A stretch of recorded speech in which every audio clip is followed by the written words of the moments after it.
Go to TAPgiles.com to learn dreams, engage my services, and support the channel. I have been playing with the motion sensor output stuff. So a controller sensor has an output for the motion sensor, so like how you're holding the controller and tilting it and stuff. And that's what happens with a puppet, where you can tilt the controller to kind of lean in different directions and stuff. And when you run, it kind of looks like they're got a limp or something. Or if you've got a bit of imp drift or something, then it can mess with that as well. So now I'm constantly looking right because the imp drifted or whatever. Hold options and it like centers the imp again, and then I can run around without looking funny. But for a while it was kind of a bit of a mystery, or at least a mystery to me, how that actually worked. So yeah, so you can see it's got the motion sensor wired into the lean of the puppet interface. The puppet interface kind of communicates with the special puppet code. And you get stuff like the distance from ground and the speed you're moving, and you could tell it to walk or lean or jump and things like that. So we don't actually need any of this stuff for this demonstration, so I'm going to delete that, and we only need the lean stuff wired up. So I'll tweak that and wire motion sensor into lean, and then that part still works as normal. So if I like lean this way, I'm getting one value, and if I rotate the camera, I'm actually getting a different value from that that motion sensor output, and that's why he's leaning a different direction. And if I keep going around, he keeps on leaning, so I'm like tilting the controller left, and so his whole body is tilting left, but based on the direction of the camera view.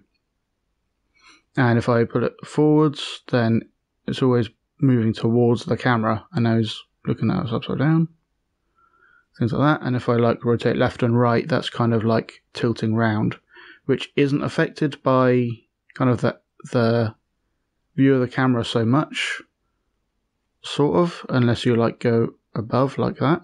So it's kind of camera relative, is what that's called, because it's relative to the camera, it's the same value, but relative to the actual scene, it's a different value, and that's why it's like bending in different ways. But it can be useful to just have the raw value coming from the gyroscope in the controller sensor, but we don't have access to that. We only have this camera relative version.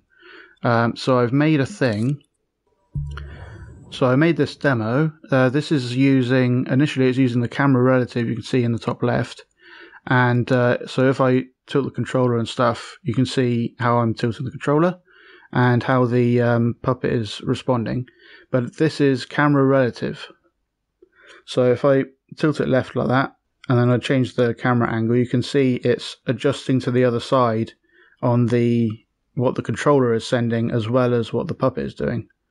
Because I'm like replicating that.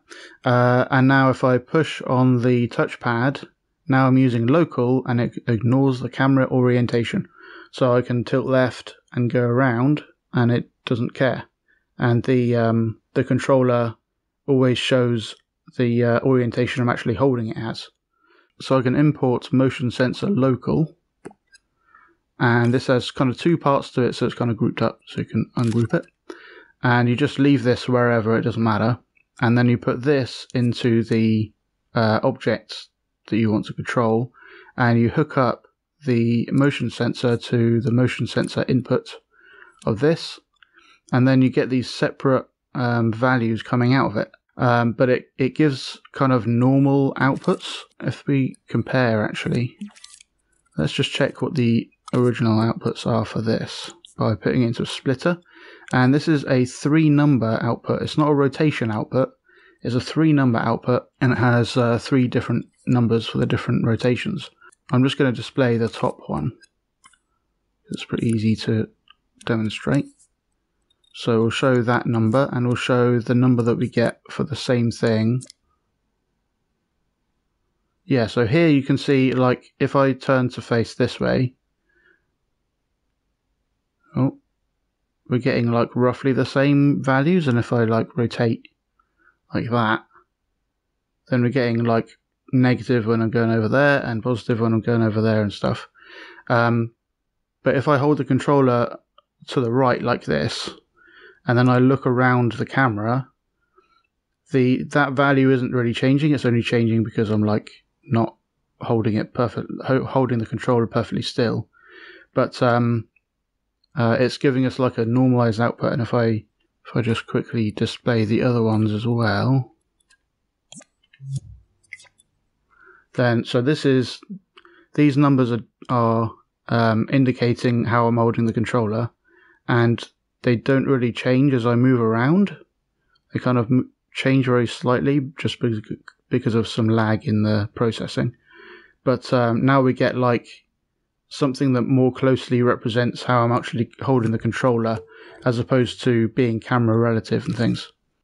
Okay, now if we go and get a combiner, and we make a 3-number combiner, and we just wire them in the same order, and then we put that into the lean instead, then it shouldn't care how I'm holding the controller. So if I face this way, so I'm tilting the controller left, and now I'm rotating, and now it doesn't care about the camera. It's always rotating that same way.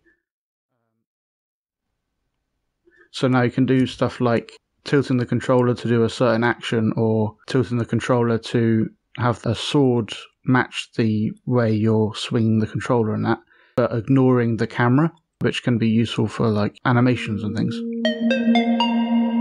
Thanks for watching. I hope you learned something interesting. Go to patreon.com/TAPgiles to learn something new every day.